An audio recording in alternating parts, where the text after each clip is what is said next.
¿Qué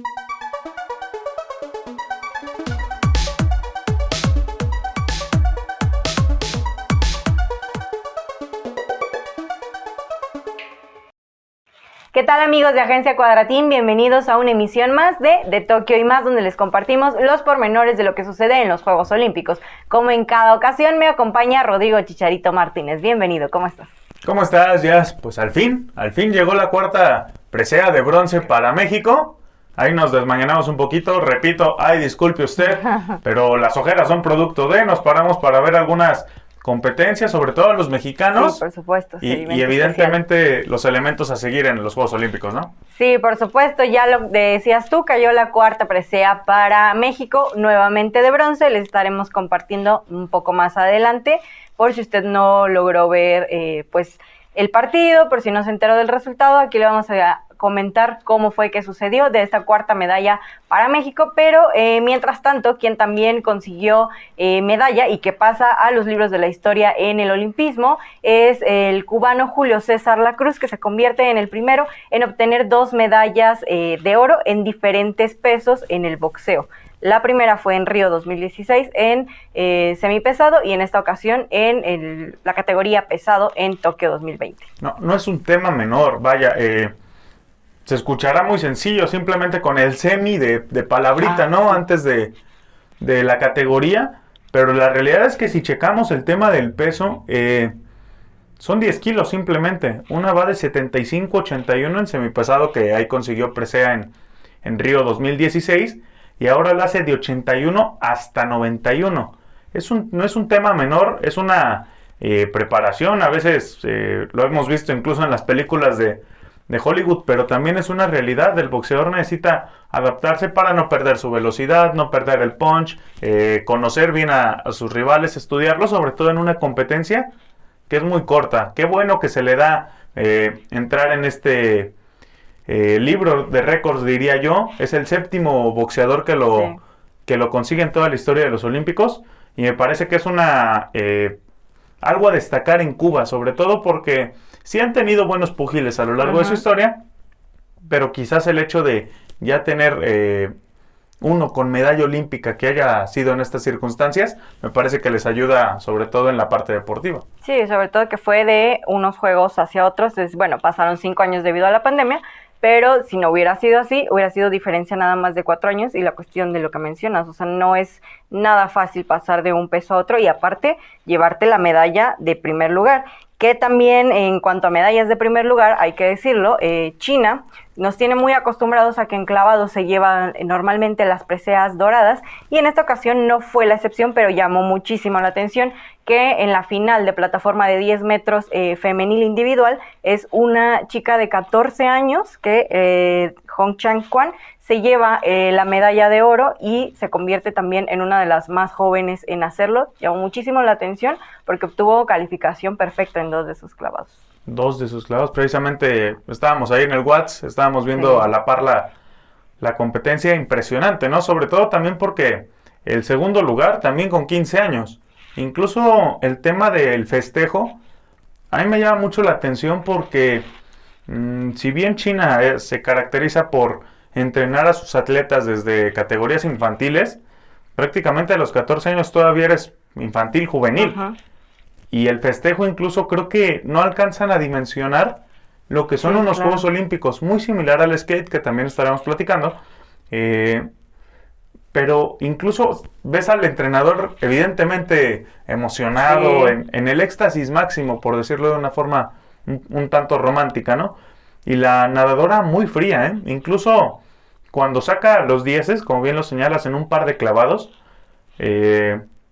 muy cauta. Yo esperaba incluso alguna sonrisa, algo en la cámara, ¿no? Claro. Sí, oye, son 10 en Juegos Olímpicos y en clavados. Sí, difícilmente ves una calificación perfecta en cualquier competencia, y más en clavados, que sí son muy meticulosos, que ya habíamos mencionado esa parte. Caso contrario, por ejemplo, el tercer lugar en esa competencia, Melissa Wu de Australia, que estaba ahí, que sí con la mexicana, entre que sí y que no.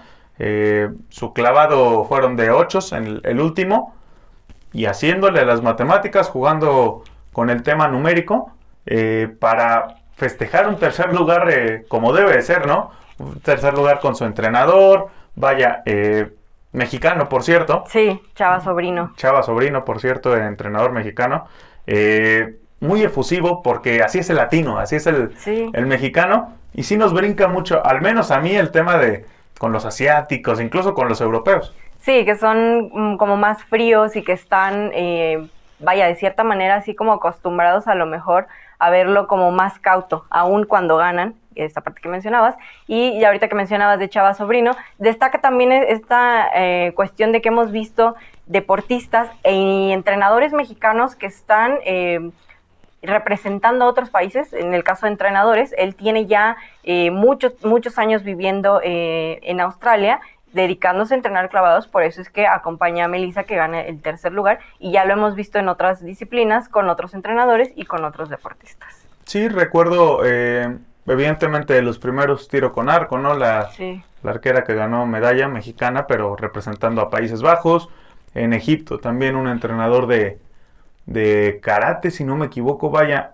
Ahora sí que, como dice bien Chabela Vargas, ¿no? Los mexicanos nacemos donde nos da nuestra gana, por decirlo de una forma bonita, y qué bueno, porque eso también de una forma u otra creo que ayuda al deporte en general. Así es. Y también dentro de lo que decíamos de estos récords de resultados que dan de qué hablar, una de las disciplinas más bien que también tuvo su debut olímpico, porque antes no estaba considerada, es la escalada deportiva, y un español se convierte en el primer medallista de oro de esta disciplina justamente, 18 años, que también por ahí destacan, pues es el más joven de la delegación española, que se convierte en el primero en ganar la presea de oro en escalada deportiva. Al final logró hacer 28 puntos y para la calificación lo que ellos pues consideran son las pruebas de velocidad, lead y burdle. Interesante el tema de este chico, diría yo, 18 años, era el atleta a seguir, me parece, de la delegación de España, por el tema de la edad, por el tema del debut olímpico, y cumple con creces, ¿no? Se hizo mucho revuelo en el país ibérico por esta medalla, y ojalá en los próximos Juegos se llegue a mantener la disciplina, el deporte como tal, y también que pues él mantenga o defienda su título, ¿no? Sí.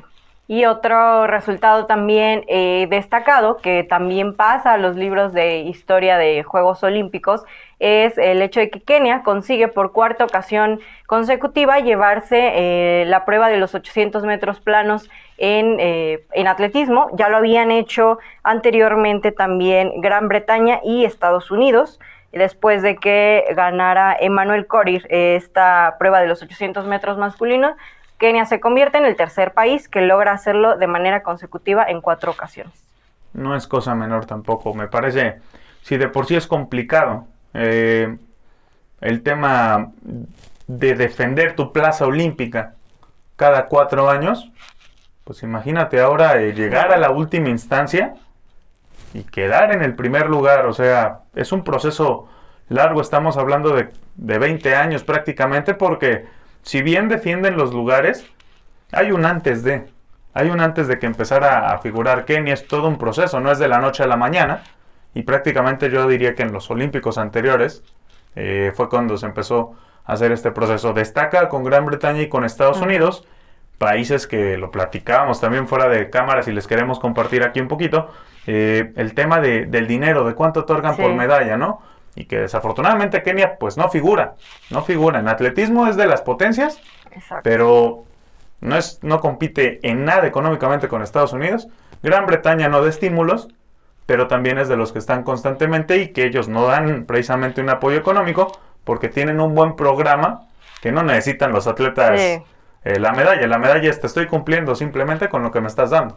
Así es, les vamos a compartir en la siguiente emisión tanto los récords más significativos que dejaron, porque todavía no terminan, los Juegos Olímpicos en la siguiente emisión, y también esta cuestión de los países. ¿Cuánto dan los países por medalla a sus deportistas? Sí. ¿Quién es el país que da más? ¿Cuánto da México? Y hay una estimación que... Es debatible. Ajá, es debatible. Precisamente, que se los vamos a dejar para la siguiente ocasión. Y hablando precisamente de cuánto dan a los mexicanos, y así que se los vamos a compartir más adelante. Ya les habíamos dicho al inicio de esta emisión, cayó la cuarta medalla para México, otra vez medalla de bronce, la número 73 en la historia de México en estos Juegos Olímpicos, y la consiguió la selección mexicana de fútbol hace unas horas ya, prácticamente, que ya lo decías tú, nos hicieron desmañanarnos un poco para verlo, pero yo creo que valió la pena. Sí, valió la pena, ¿no? Como bien lo señalas, son 13 oros, 24 platas y ya 36 bronces, con lo que se ha cosechado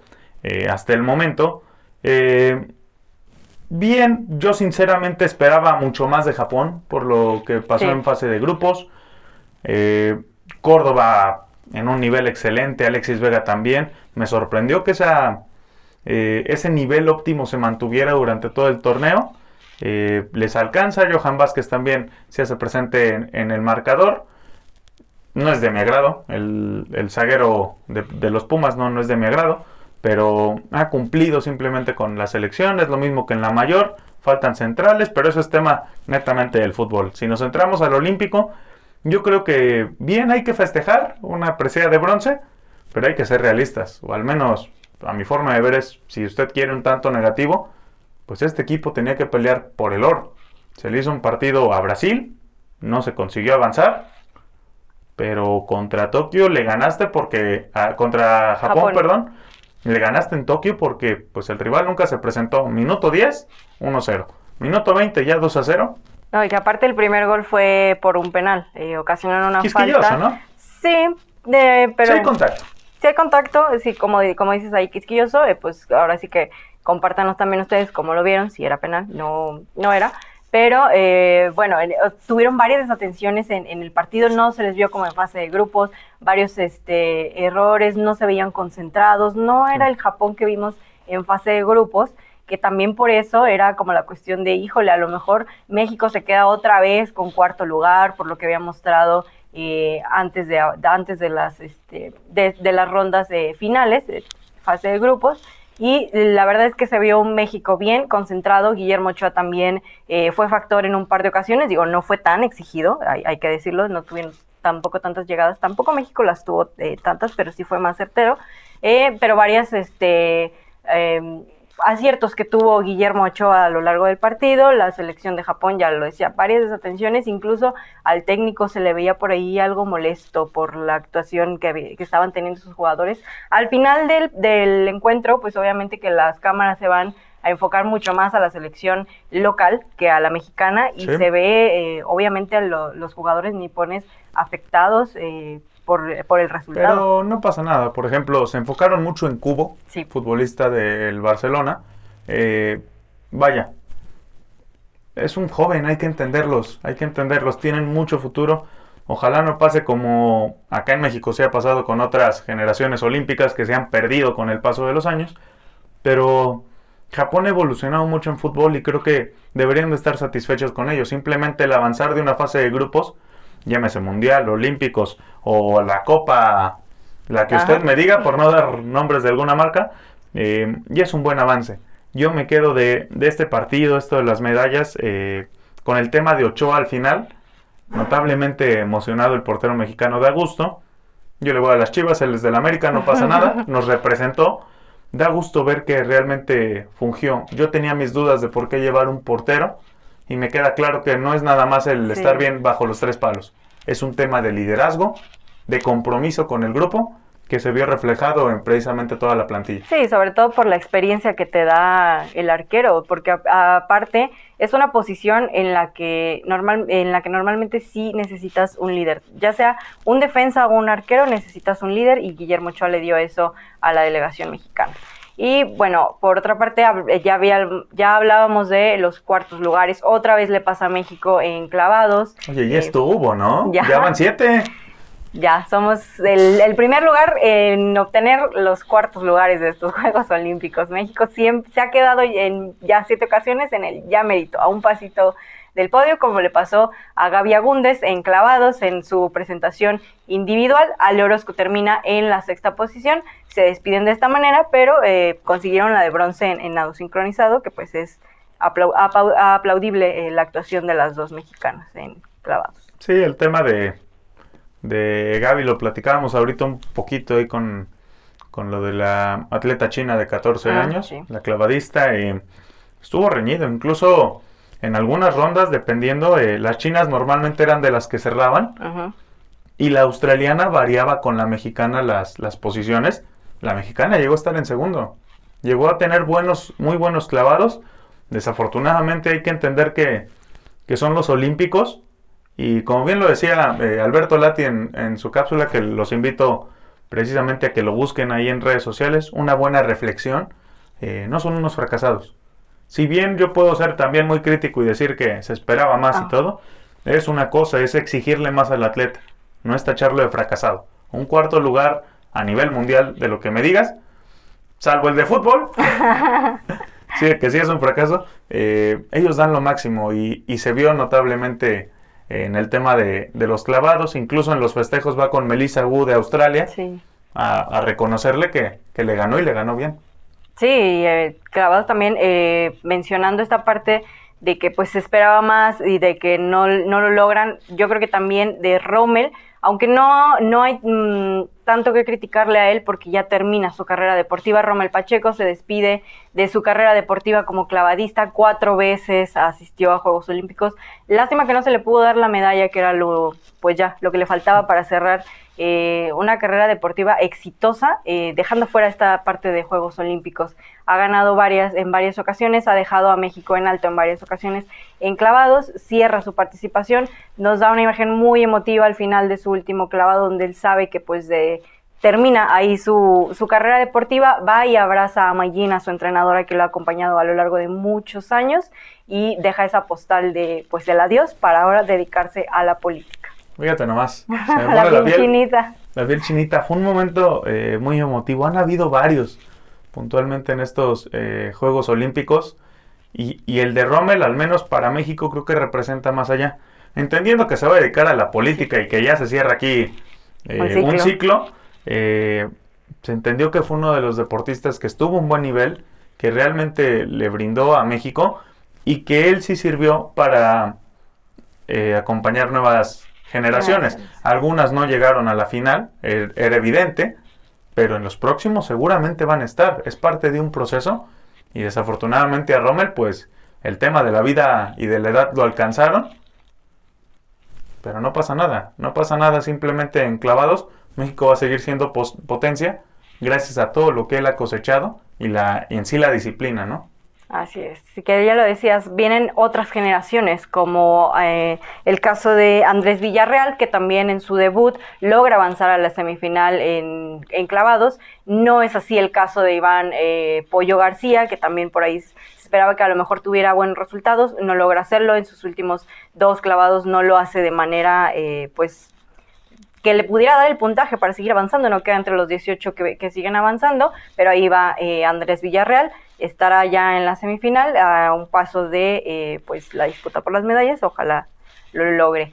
Y bueno, para cerrar esta parte de mexicanos, lo dejamos al final, no porque sea como lo menos importante, sino porque pues aquí en San Luis Potosí nos compete, por supuesto, y nos dio gusto ver a un representante de nuestra entidad en Juegos Olímpicos en aguas abiertas, Daniel Delgadillo, que estuvo participando en que se le conoce como la maratón de natación, 10 kilómetros, una prueba demasiado pesada. Aparte el clima también pues ocasionó que muchos pues estuvieran cansados de más. Hubo 2 abandonos en la competencia, el calor estaba brutal, estábamos oyendo en la transmisión 29 grados la sensación térmica en el agua. En el agua, sí, o sea, demasiado caliente, sobre todo porque la mayoría eran competidores europeos que están acostumbrados a nadar en aguas frías, entonces también por ahí complicado. Termina en la posición número 17 entre los 20 mejores, por así decirlo, compitieron 25, pero me parece buena actuación para el mexicano, primera vez que participa en Juegos Olímpicos, es su 4º ciclo, no lo había logrado en las ocasiones anteriores, en esta 4ª oportunidad lo logra, el pase a Juegos Olímpicos, y fue el único mexicano en esta prueba. Es una representación, creo yo, la manera elegante de decirle a la terquedad en México es perseverancia. Y yo creo que Daniel fue muy terco, muy perseverante, y que, bueno, a 31 años de edad, incluso lo reconocían precisamente en la transmisión, evidentemente nunca estuvo con el primer contingente, no estuvo ni siquiera cerca del top 5 o top 10, pero el hecho de estar ahí ya es una ganancia. Incluso compartirles parte de lo que pudimos ver, estábamos muy al pendiente precisamente por ser que un potosino regresa tras 21 años, sí. El último fue Juan Armando Quintanilla, en atletismo en el año 2000. Estábamos muy al pendientes de Delgadillo Faisal porque conforme iban llegando, los reconocían. Más allá del tema de la medalla, hay que entender que son 10 kilómetros. No dimensionamos lo que es 10 kilómetros en natación. ¿Te los imaginas corriendo? Corriendo y dices, ¿por qué? Son 2 horas nadando prácticamente. Es una barbaridad, mucho más pesado. El tema del agua. Simplemente, oye, espectacular la hidratación. Yo no había tenido la oportunidad de ver en Olímpicos la hidratación, sí, porque hemos visto a Daniela en otras competencias. Pero tienes que pararte hasta cierto punto, ir con una brazada. Con un solo brazo. Con un solo brazo, precisamente para irte impulsando. Y con el otro vas tomando y no puedes relajarte. Porque si no ya viene el otro rival y te deja simplemente, ¿no? Fue un circuito de 7 vueltas, aproximadamente 1.4 kilómetros la distancia entre cada uno. Y me parece que la Bahía de Tokio fue un bonito escenario, al menos a mí. Me regaló muy bonitas postales, me gustó mucho simplemente cómo se llevó el tema del recorrido. Y qué bueno por Daniel, ¿no? No creo que le alcance para otros, pero simplemente ya dejó en buen lugar en esta disciplina a México al llevarla a unos Juegos Olímpicos. Así es, pues ya lo decíamos, el reconocimiento para Daniel Delgadillo. No es fácil llegar a unos Juegos Olímpicos, él lo sabe. Y pues por supuesto que pues le enviamos desde aquí nuestro reconocimiento, esperamos verlo pues ya pronto de regreso aquí a San Luis Potosí. Que nos regale unas palabritas, que nos comparta, por supuesto, su experiencia, más allá de la competencia que todos pudimos ver, que nos cuente sobre todo las experiencias que tiene en la Villa Olímpica, el conocer a otros deportistas de todas las nacionalidades. ¿Cómo fue con el COVID, con todo, no? Todo las cuestiones tecnológicas que vio, por supuesto, en Tokio, que han compartido muchos deportistas de lo asombrados que están de ver todo lo que tiene Tokio, que muchos de ellos dicen, me siento en el futuro por todo lo que le ofrece pues este país al mundo. Pues sí, lo invitamos a Daniel Delgadillo que ahora que regrese nos platique cómo le fue en esta experiencia en Tokio 2020. Y bueno, Chicharito, es momento de ya empezó, y aunque al productor no le gusta, ya aquí me lo agandalla. Ya se quedó nuestro hashtag Lo viral. Lo viral, Jazz. ¿Con qué quieres empezar? Vamos a empezar con una fecha muy importante en la historia de Japón. Precisamente este 6 de agosto que se cumplen 76 años de que cayera la bomba atómica en Hiroshima y Nagasaki. En Hiroshima, este 6 de agosto principalmente, que hubo ya un evento protocolario en conmemoración de esta fecha de 140,000, si no me equivoco, personas las que fallecieron por este trágico evento en la historia que pues no quisiéramos recordar, pero bueno, es parte de. El Comité Olímpico Internacional sí había dicho, no como tal damos la aprobación para el minuto de silencio que le había pedido las autoridades de Japón, habían pedido al Comité Olímpico que se pidiera este minuto de silencio para deportistas, para la gente que estuviera en Juegos Olímpicos, y no dieron la autorización como tal en este día, pero sí dijeron vamos a hacer un homenaje o vamos a hacer, reconocer esta fecha en la ceremonia de clausura. Entonces seguramente el domingo puedan ver algo por ahí en relación a este evento. Lo que sí es que algunas delegaciones que no son precisamente el país local, las japonesas, sí tuvieron algún minuto de silencio, guardaron el homenaje, como lo hizo la selección española de fútbol, que subieron una foto donde se ve en círculo guardando un minuto de silencio en conmemoración a esta fecha. Sí, es importante, más allá de lo que representa el deporte, los Juegos Olímpicos, es un dato histórico, triste, lamentable, ¿no? Primero fueron con la primera bomba 140, luego con la segunda 70,000, si no me equivoco. Son números tristes realmente en la historia de Japón, y qué bueno, ¿no? Que recordemos, que tengamos esa empatía, que yo creo que es lo que realmente representa el olimpismo, esos valores, ¿no? De acercarte con el de al lado, de mostrar respeto a su cultura, y creo que las delegaciones, cada una a su manera, si bien el comité no lo establece, no lo impone, cada una que tenga estos detallitos, yo sinceramente sí lo aplaudo. Sí, por supuesto, y pues ya lo decíamos, una fecha muy importante para Japón, que se da en plenos Juegos Olímpicos, y pues seguramente el domingo estaremos viendo parte del reconocimiento, del homenaje, la conmemoración pues a todas las personas que perdieron la vida en este suceso. Y ahora vamos a hablar de algo también no tan del agrado de las personas, que se volvió viral en redes sociales por la acción que tuvo Benjamin Whittaker, que se quita la medalla de plata. Este boxeador, pues de Gran Bretaña, no le agradó. Yo creí que de los Tigres, ¿eh? Dejando precedente. Sí, ya.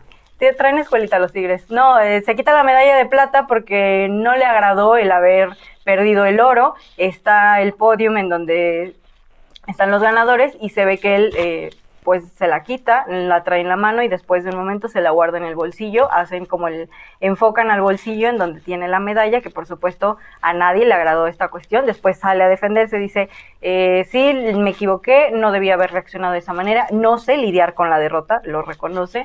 Dice, no debía hacerlo de esa manera porque a final de cuentas, fuera de que a mí no me gustó, pues es una medalla importante para mi país, y sí sale como a pedir disculpas, pero bueno, obviamente todo el mundo pues lo criticó. Fueron 2 postales puntualmente en el caso de Whittaker. La primera arriba en el ring, en el cuadrilátero, digamos, está en cuclillas, no recuerdo si en cuclillas o sentado, pero está, pues ya prácticamente terminó la competencia, está con su pants en tonalidad blanco, reflexionando, ¿no?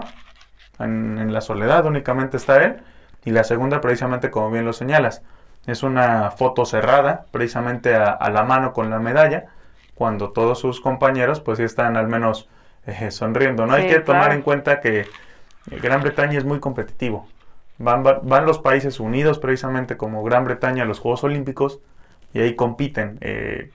Están simplemente en el top 5 y sí entiendo yo la parte de querer ser el oro, pero también es lo que dice, no sé lidiar con la derrota. Bueno, mi hermano, pues hay que aprender. Es parte de la vida, ¿no? Sí, un saludo si nos estás viendo, mi estimado Whittaker. Sí, claro, es parte del aprender a lidiar con esa cuestión de, bueno, pues no me llevé el oro, pero bueno, o sea, también una medalla de plata, ¿cuántos deportistas no quisieran estar en su lugar y decir, la medalla de plata es también muy buena? Sí, lo que pasa puntualmente es que a veces el atleta está tan mentalizado, tan concentrado en querer llegar a la última instancia que sí te pasa. Si a uno en su día a día, ¿no? Se esfuerza todo y cuando no te frustras, pasan este tipo de cosas que, vaya, no quisieran hacerse público, que no los hubieran captado, desafortunadamente pasan y que te permiten también contrastar otras buenas acciones que también han pasado en estos Olímpicos. Sí, por supuesto, como lo que ocurrió en el skateboard, esta disciplina que también hace su debut en Juegos Olímpicos y que ya les habíamos compartido, ya habían dado de qué hablar por ser el podium más joven. Las competidoras que suben al podium son de edad muy corta. En esta ocasión, otra vez, esta disciplina y en particular en la rama femenil vuelven a dar de qué hablar haciendo una buena acción, porque Okamoto, de 15 años, esta competidora, pues se cae, no puede terminar bien su participación y acuden las rivales a levantarla, la llevan en hombros y dejan esa bonita postal que también se hizo muy, se compartió, vaya, muchísimo en redes sociales en todas partes del mundo, reflejando precisamente parte de lo que es el olimpismo. Sí, Okamoto... están explicando el tema que no les queremos fallar con cómo se llaman los giros o los movimientos en la patineta. No es nuestra especialidad, pero en uno cae y evidentemente como torero, ¿no? Sale en hombros por sus compañeras, una postal muy bonita porque por lo mismo de la juventud, creo que son acciones muy nobles, ¿no? Normalmente, por ejemplo, el caso de la clavadista china, ¿sí? Recordarás que la tomaban entre clavado y clavado y estaba practicando algunas posturas. En el tema del skate están con sus entrenadores y todo, sí, pensando en su rutina, pero es muy natural, es de, espérame tantito, voy a ayudar a mi compañera Sí. porque sé lo que significa una caída, sé lo que representan los Juegos Olímpicos y más allá de si me graban o si lo hacen para la foto, yo creo que es lo que ganó, ¿no? El tema natural y que en el skateboard, ojalá lo dejen. Fue un espectáculo muy bonito, la varonil también no se diga, Killian Palmer, si no me equivoco, de Australia, dieron muy buenos espectáculos, una excelente exhibición y que también te habla precisamente del compañerismo. Creo que fue la disciplina de estos Juegos Olímpicos que reflejó más el tema de hermandad, de respeto, de solidaridad, porque a pesar de que no ibas por el oro o la plata, cada uno reconocía a su compañero, pero sin el afán, repito, de que haya cámaras. Lo hacían con una naturaleza humana que al menos a mí me da a entender que todavía hay cosas buenas en nuestra sociedad, fíjate. Sí, coincido en esa parte. Platíquenos también a ustedes, ¿les ha gustado esta participación? Bueno, sí, esta incorporación del skateboard a Juegos Olímpicos, del surf, como también lo hizo escalada deportiva. ¿Qué deportes les gustaría ver en los siguientes Juegos Olímpicos? Digo, para 2024 ya están definidos, no se podría, pero en futuras ediciones, compártanlo, nos gustaría saberlo.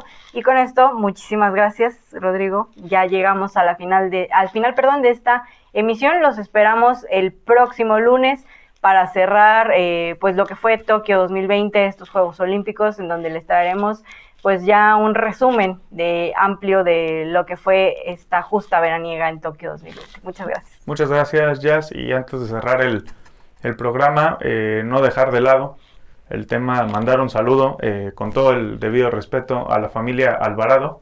Mi estimado Chepito por ahí anda un poco delicado del tema de salud y desde este espacio el equipo de Cuadratín, Jazz, tu servidor, te mandamos toda la fortaleza.